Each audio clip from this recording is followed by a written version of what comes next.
Haleluya. Selamat pagi, saya ucapkan kepada jemaat GBK Permata Allah. Selamat datang dalam rumah Tuhan. Kita mau beribadah, kita mau datang kepada Tuhan. Kita menyiapkan seluruh kehidupan kita. Haleluya. Terima kasih Tuhan. Haleluya. Yesus. Terima kasih Tuhan. Haleluya.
sukacitamu mengalir dalamku.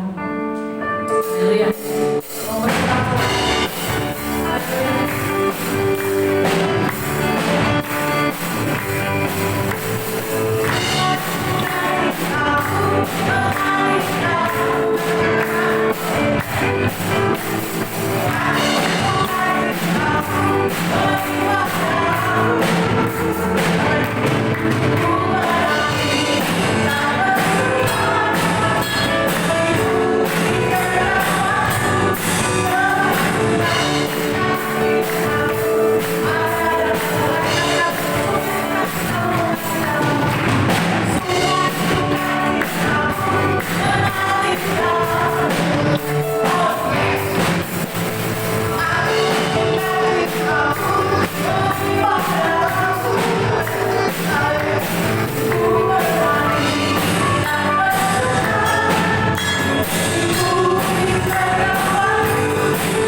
kebenaran firman Tuhan.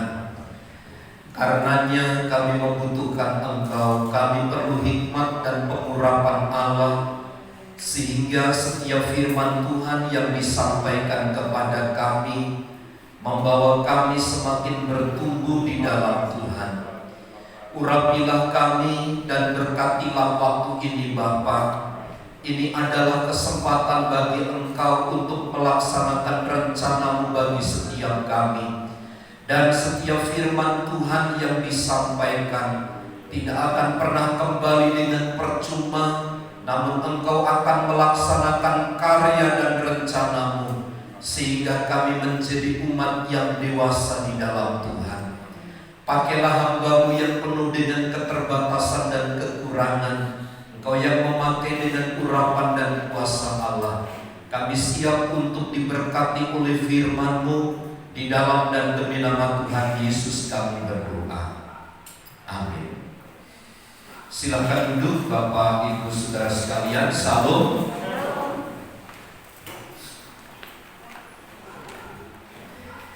Di dalam Matius, Efesus maksud saya, pasal yang ke-6. Kitab Efesus pasal yang ke-6 ayat yang ke-13.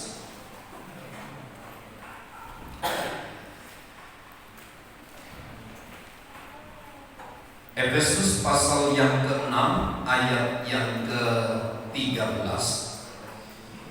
Mari kita membaca ayat ini bersama-sama Bapak Ibu Saudara sekalian. Dalam kitab Efesus pasal 6 ayat yang ke-13, 2-3. Sebab itu ambillah seluruh perlengkapan senjata Allah, supaya kamu dapat mengadakan perlawanan pada hari yang jahat itu dan tetap berdiri sesudah kamu menyelesaikan segala sesuatu. Tidak salah ketika banyak orang, banyak tulisan berkata kepada kita bahwa hidup kita itu seumpama berada di dalam medan pertempuran. Tidaklah terlalu berlebihan istilah ini untuk dimunculkan di dalam kehidupan kita bergereja.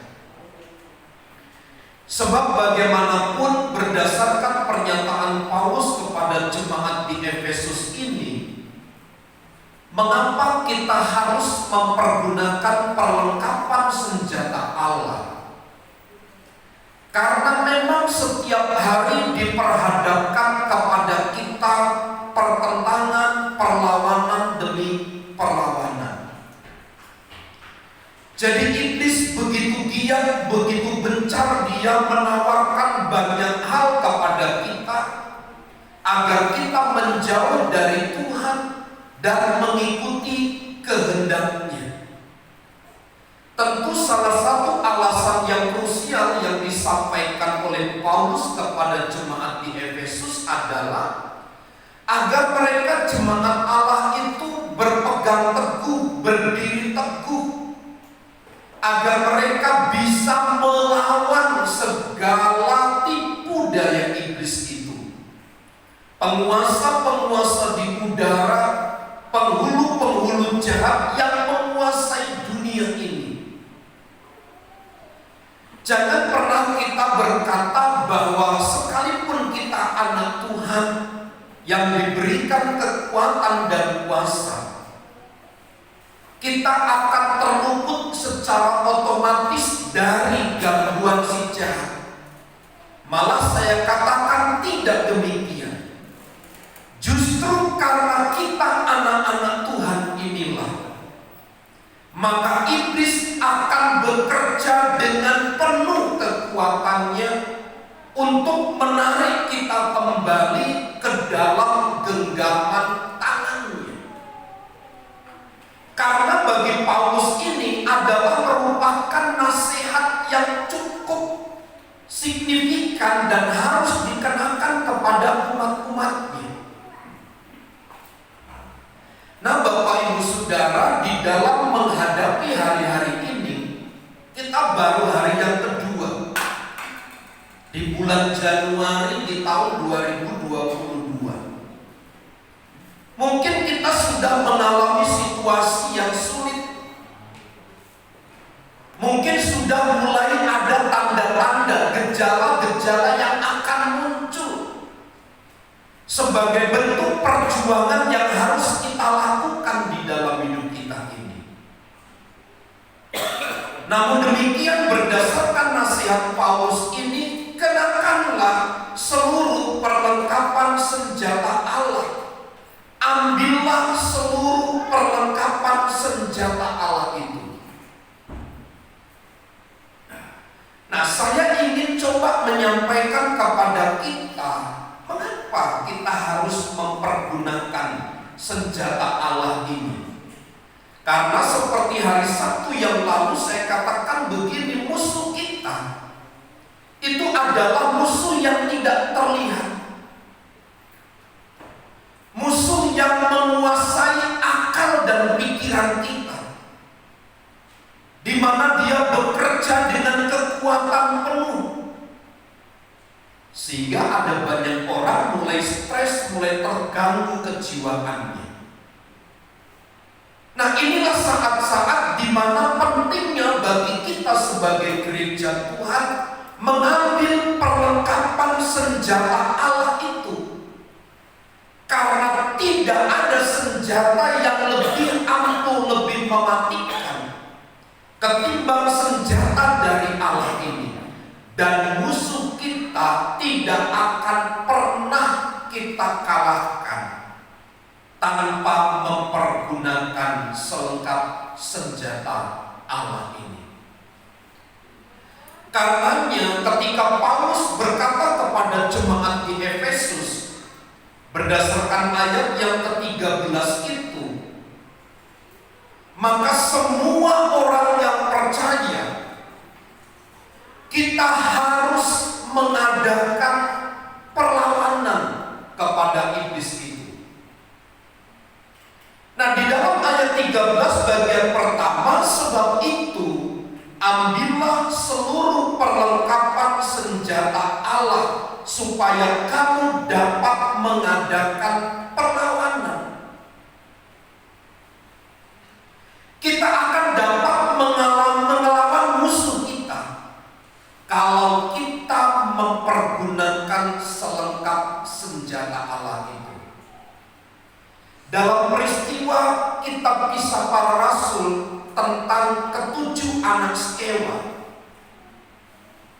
itu adalah contoh yang paling konkret dari kehidupan kekristenan hari-hari ini yang tidak mempergunakan selengkap senjata Allah. Mereka mempergunakan nama Yesus Kristus sebagai senjata untuk mengalahkan iblis. Tetapi padahal mereka tidak hidup di dalam Kristus. Sama saja apa yang terucap dari bibir mulut mereka itu adalah hanya sebuah pernyataan-pernyataan tanpa makna. Karenanya menurut saya menjadi penting kita harus mengadakan perlawanan.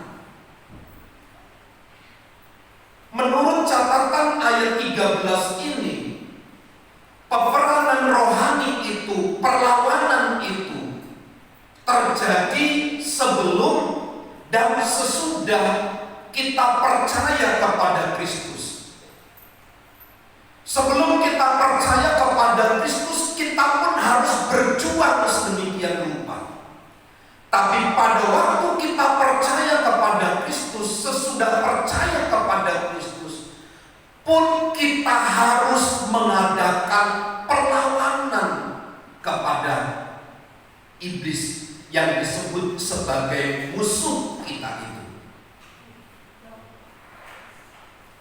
Tidak bisa kita secara otomatis kita punya pemahaman kalau saya percaya kepada Kristus semuanya sudah beres, mohon maaf. Kita harus tetap mengadakan perlawanan-perlawanan itu. Karena kitab 1 Petrus pasal 5 ayat 8 dan ayat yang ke-9. Dalam 1 Petrus pasal 5 ayat 8 dan ayat 9, tegas Alkitab menyatakan, sadarlah dan berjaga-jagalah. Lawanmu si iblis berjalan keliling sama seperti singa yang mengaum-ngaum dan mencari orang yang dapat ditelannya. Ayat 9. Lawanlah dia dengan iman yang teguh, sebab kamu tahu bahwa semua saudaramu di seluruh dunia menanggung penderitaan yang sama. Iblis tidak akan pernah berhenti meskipun kita sudah percaya kepada Kristus. Meskipun kita sudah mengenakan label sebagai anak Tuhan yang setiap hari beribadah kepada Kristus, kita harus tetap mengadakan perlawanan itu. Karena ayat 8 jelas, iblis itu berkeliling, mengintai, melihat secara terperinci mana anak-anak Tuhan yang sedang lengah. Kita harus sadar, kita harus siuman, kita harus berjaga-jaga. Lawan kita si iblis itu berjalan keliling sama seperti singa yang mengaum-ngaum.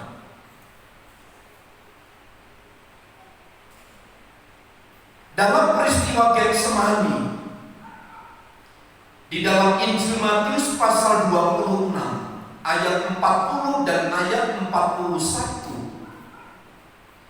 penegasan kepada para murid dalam peristiwa Getsemani itu seharusnya untuk menyadarkan mereka. Matius 26 ayat 41 dan ayat 40, mulai ayat 40. Setelah itu ia kembali kepada murid-muridnya itu dan mendapati mereka sedang tidur. Dan ia berkata kepada Petrus, tidakkah kamu sanggup berjaga-jaga 1 jam dengan aku? 41. Berjaga-jagalah dan berdoalah supaya kamu jangan jatuh ke dalam pencobaan. Roh memang penurut tetapi daging lemah. Dalam peristiwa Getsemani menjelang Yesus ditangkap dan akan disalibkan, murid-murid termasuk Petrus seorang pemimpin pada waktu itu tidak bisa berjaga-jaga 1 jam saja. Kenapa? Karena kelelahan, karena terlalu banyak aktivitas kesehariannya.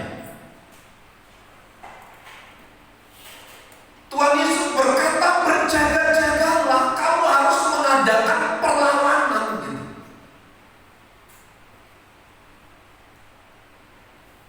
Tidak bisa hari ini Bapak Ibu Saudara kita hanya sekedar mengandalkan sesuatu, mengandalkan orang lain. Tidak.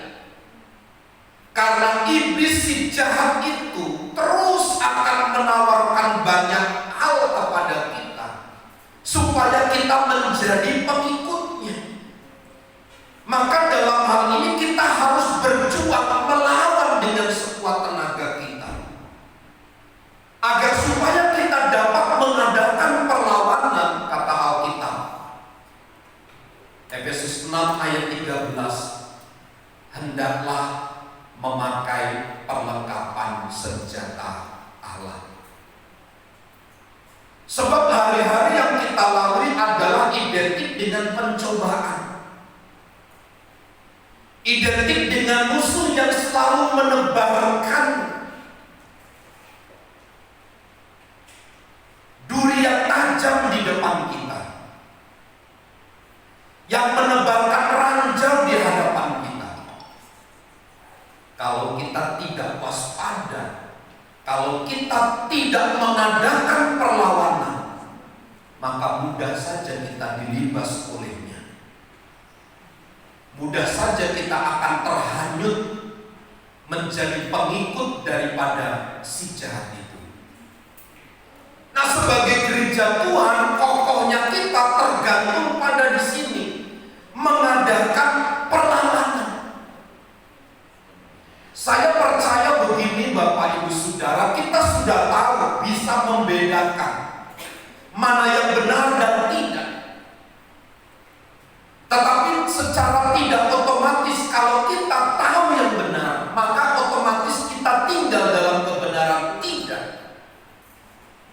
Kita pun harus berusaha untuk tinggal di dalam kebenaran itu sendiri. Artinya kita harus mengadakan perlawanan terus setiap hari. Kita harus berjuang sedemikian rupa sampai kepada titik terakhir hidup kita. Perjuangan kita Bapak Ibu Saudara tidak hanya sehari, 1 tahun, 2 tahun, tidak.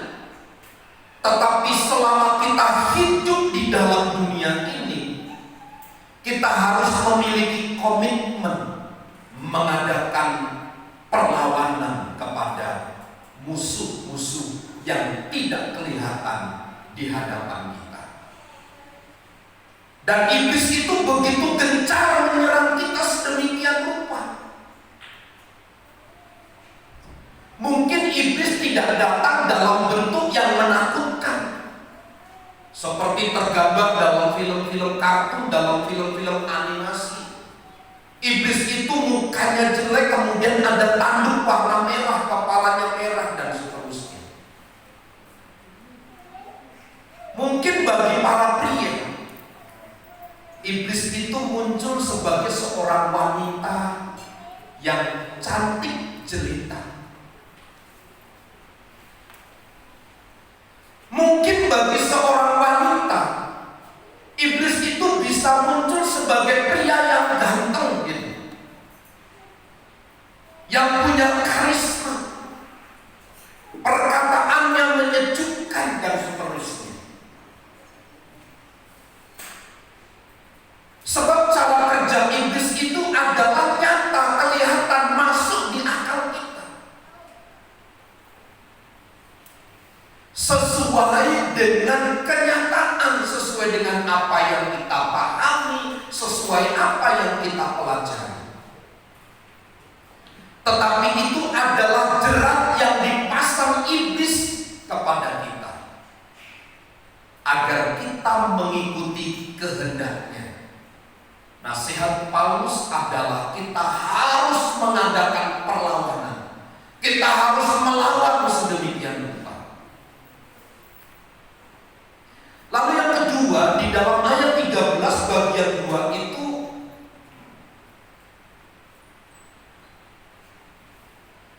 dan tetap berdiri. Saya ambil pada bagian kedua, dan tetap berdiri. Setelah kita menyelesaikan segala sesuatu, maka kita harus tetap berdiri teguh. Karena biasanya Bapak Ibu Saudara, setelah kita melakukan segala sesuatu, setelah kita berjuang, maka kita akan beristirahat.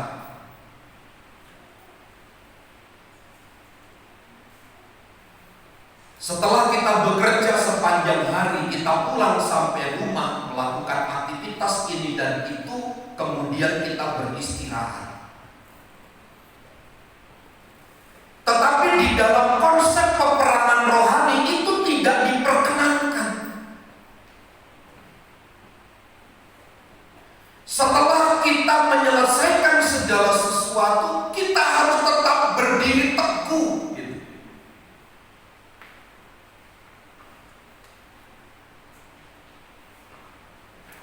Itu sebabnya selengkap senjata Allah itu tidak boleh kita lepas di dalam hidup kita ini.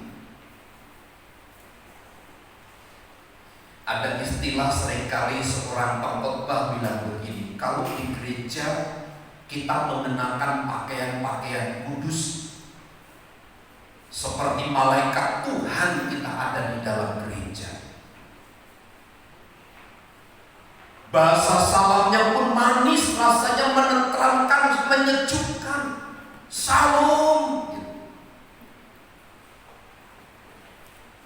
Tapi pada waktu di rumah, pada waktu di jalan, pada waktu kita di dalam pekerjaan, pada keseharian aktivitas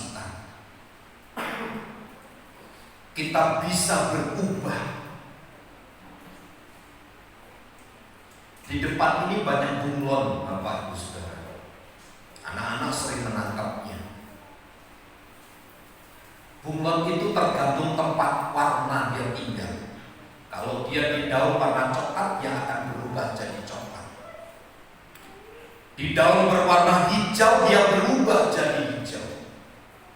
Di bunga yang warnanya kemerah-merahan, dia akan ikut serta sebagai bentuk kamuflase. Nah, seringkali kita sebagai anak Tuhan, kita belajar seperti bunglon supaya masuk ke daerah tertentu. Dalam konsep peperangan rohani itu tidak diperkenankan. Saya dulu pernah membaca satu kisah seorang penginjil menginjili anak-anak jalanan. Nah, katanya untuk masuk ke dalam anak-anak jalanan itu dia harus mentato tubuhnya, semua ditato. Kemudian pakaiannya itu harus disobek-robek, celananya disobek-sobek dan seterusnya. Rambutnya harus gondrong dan harus kumal gitu. Apakah identitas kita sebagai gereja Tuhan dalam peperangan itu diperkenankan masuk dalam area seperti itu, dan kita harus menyamakan diri? Sebab menurut penelitian tidak banyak kok yang dimenangkan untuk Tuhan dengan cara-cara yang seperti itu. Bahkan saya melihat justru dibully lebih banyak.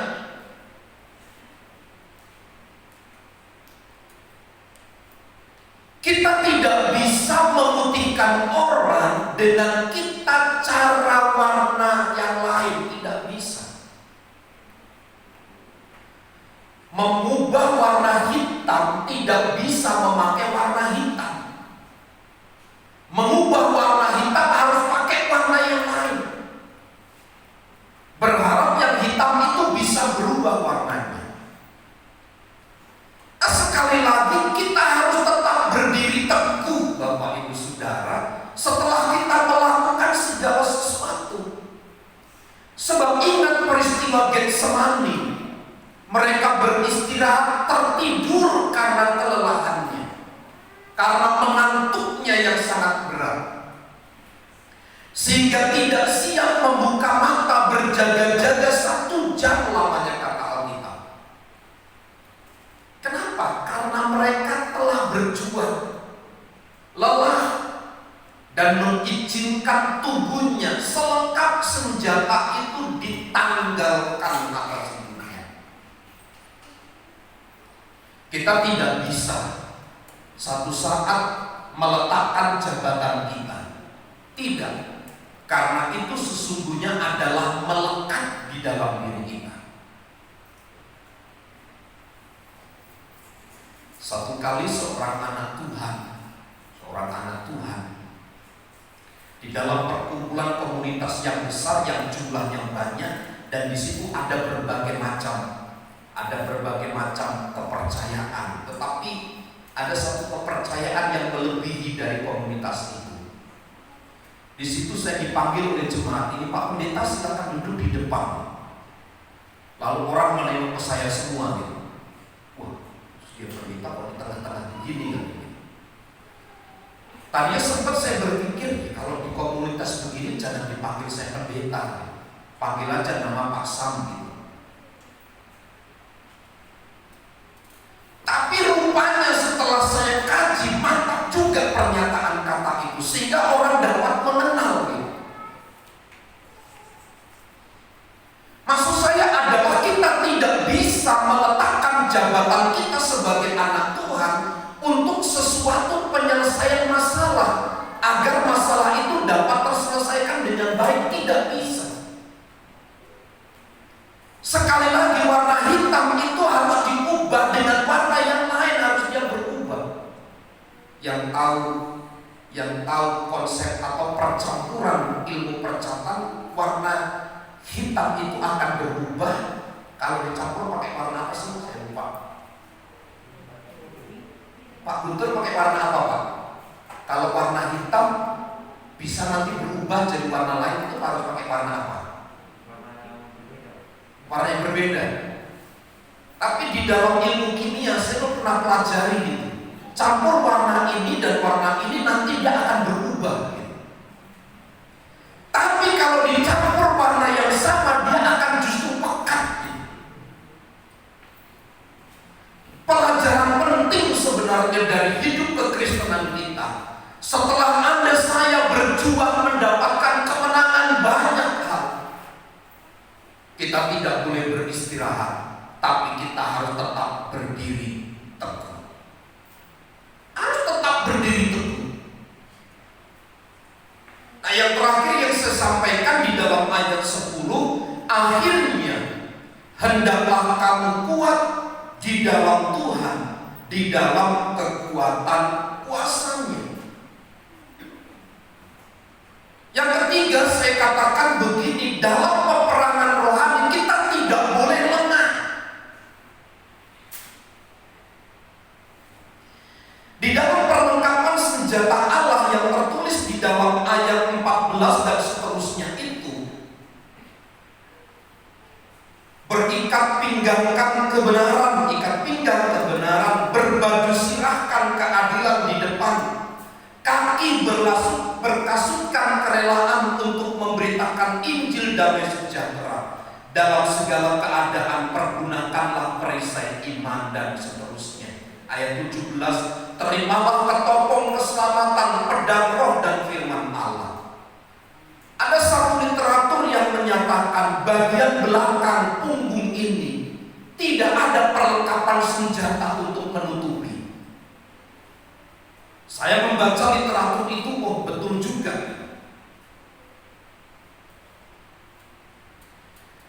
Ketika iblis ada di depan kita, kita tidak boleh membelakangi, itu artinya. Kenapa? Karena di belakang ini tidak ada senjata yang dapat mengalahkan. Tidak ada benteng pertahanan hidup kita. Jadi Bapak Ibu Saudara, saya mengatakan begini, musuh datang dari depan kita, maka harus kita hadapi dari depan. Kita tidak boleh membelakangi musuh, apalagi berkolaborasi dengan musuh. Tidak bisa.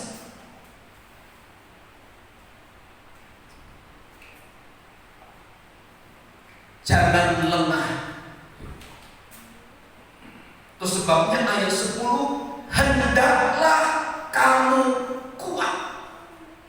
Pernyataan ini mengindikasikan jangan lengah, tetap kuat, tetap bertahan, tetap bergairah, tetap bersemangat.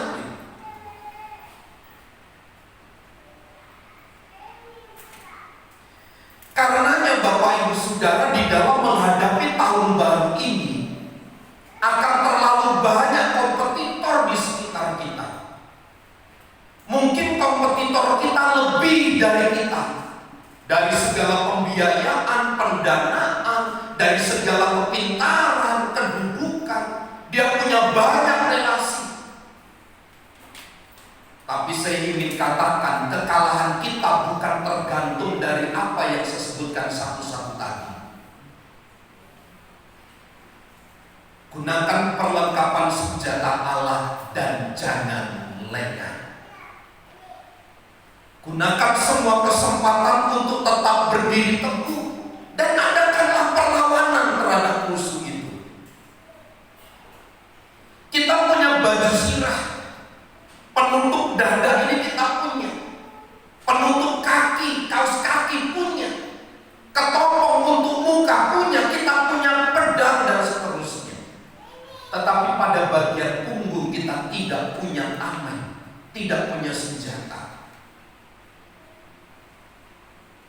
Jangan lengah terhadap tipu daya iblis. Kita harus mudah siuman, kita harus cepat sadar. Kenapa? Kalau terlambat kita sadar, pasti semuanya akan jadi berantakan. Salah satu alasan kenapa sih di jalan kita kenceng-kenceng, karena kita bangun terlambat. Kita tahu di jalan itu pasti macet jam segini. Kadang-kadang kita juga harus memahami, mengerti. Kenapa dia ngebut? Kalau saya dengan istri dan anak-anak paling mau ke WC. Biasa kalau nahan mau buang air besar itu kan kalau naik motor cepet kenceng gitu. Buat alasan positif, mungkin karena dia bangunnya kesiangan. Di Jakarta masuk jam 7, mungkin dari rumah jam 7 kurang seperempat dia baru bangun. Gak mandi, gak sikat gigi, lalu sabunnya, odolnya, samponya dibawa ke kantor, mandi di kantor, nanti jam 12. Itu kan membahayakan orang lain.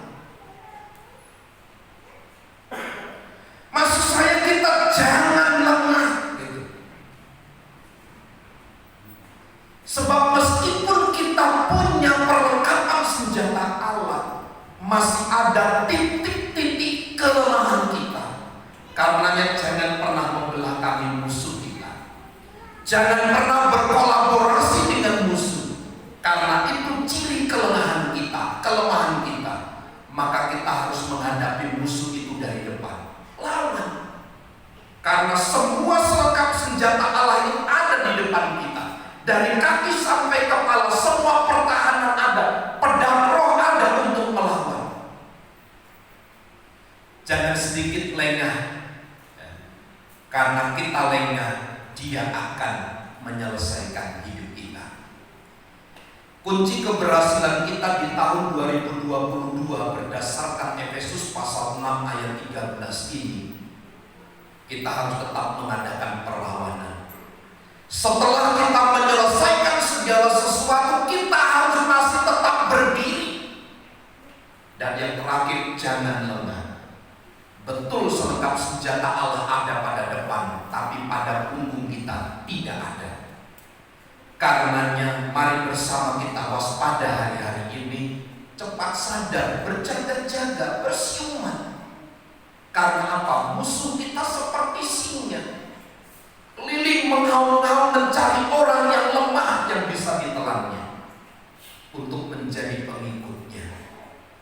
Pagi hari ini saya berharap kebenaran ini membawa kita kepada satu perubahan, untuk benar-benar menjaga diri kita sebagai umat, terus mengadakan perlawanan dan tetap berdiri teguh, tidak lengah terhadap segala sesuatu.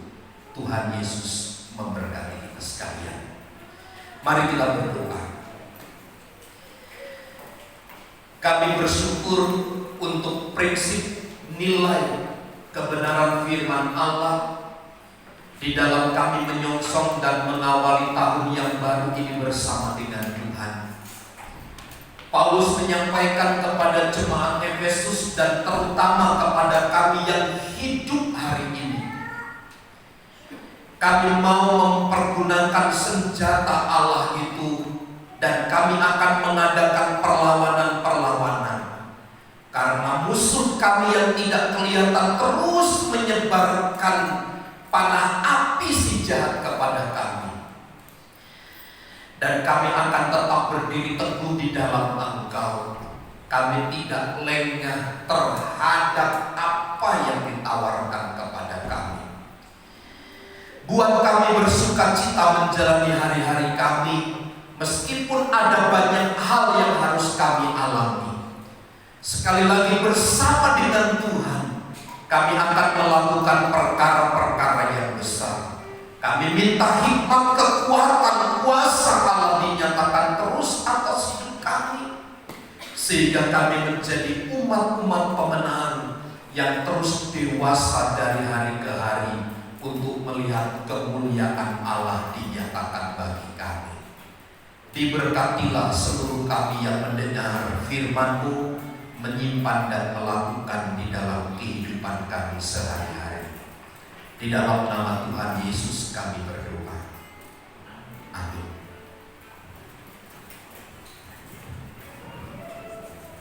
Puji Tuhan, kita sudah diberkati oleh kebenaran firman Tuhan. Saatnya kita akan memberikan korban persembahan. Persilakan yang bertugas.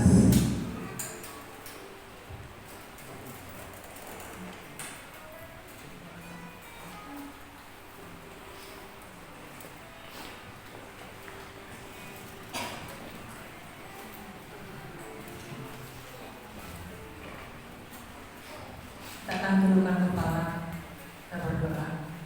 Bapa yang baik, terima kasih untuk berkat-Mu lewat kebenaran firman-Mu yang sudah bersama kami dengarkan pagi hari ini. Selanjutnya Tuhan, kami akan belajar untuk memberi yang terbaik untuk Engkau. Biar Tuhan, apa yang kami kumpulkan pagi hari ini Tuhan, apa yang kami pelajari, kami boleh, oh Tuhan, semuanya boleh berguna untuk kemuliaan nama-Mu. Terima kasih Tuhan, kami akan belajar memberi untuk Engkau dalam nama Tuhan Yesus Kristus. Haleluya. Amin. Biar bumi akan berlalu.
Selanjutnya, Yud akan mempersembahkan pujian. Persilakan.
Semoga jemaat Tuhan untuk bersama berdiri. Mari kita akhiri ibadah kita di dalam doa.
Karena perbuatan-Mu yang ajaib, karena pertolongan Tuhan dan terselesainya ibadah ini, maka dipuji, ditinggikanlah nama-Mu atas seluruh hidup kami. Diberkatilah seluruh jemaat-Mu yang ada di tempat ini maupun di rumah masing-masing. Engkau yang menjamah, Engkau yang melawat kami semua, Engkau yang menuntun kami di dalam kasih dan kemurahan Tuhan. Engkau yang membentengi kami di dalam damai, sejahtera dan anugerah dari Allah. Engkau yang memberikan kemampuan dan kekuatan kepada setiap kami saat kami lemah, saat kami sakit, saat kami menghadapi kesulitan. Kami percaya Allah Roh Kudus yang menghibur dan menguatkan kami. Dalam rangka kami menjalani tahun baru hari-hari ini, Tuhan, biarlah kekuatan penuh dari Allah selalu dinyatakan bagi kami. Karenanya kami minta pertolongan dan hikmat dari Tuhan untuk menyertai kami senantiasa. Berkati jemaat-Mu yang sakit dengan kesembuhan dalam nama Yesus. Mereka yang lemah Tuhan kuatkan dalam nama Yesus. Mereka yang sedang berpergian Tuhan jaga lindungi. Tibakan kembali di dalam rumah dan keluarga mereka dengan selamat tanpa kurang satu apapun. Memberkati persembahan sidang jemaat Tuhan, memberkati apa yang menjadi milik Tuhan yang dikembalikan. Kami percaya Allah yang ditinggikan di dalam seluruh hidup kami. Diberkati bangsa dan negara kami dalam nama Tuhan Yesus. Marilah saudaraku, angkat tanganmu dan terimalah berkat Tuhan. Tuhan memberkati dan melindungi engkau. Tuhan menyinari engkau dengan wajah-Nya dan memberi engkau kasih karunia. Tuhan menghadapkan wajah-Nya kepadamu dan memberi engkau damai sejahtera. Kiranya kasih karunia Tuhan Yesus Kristus dan kasih Allah serta persekutuan Roh Kudus menyertai kita sekalian saat ini dan sampai selama-lamanya. Kami terima segala berkat Tuhan di dalam nama Tuhan Yesus Kristus. Kita semua yang percaya dan diberkati bersama katakan amin. Bapa, terima kasih.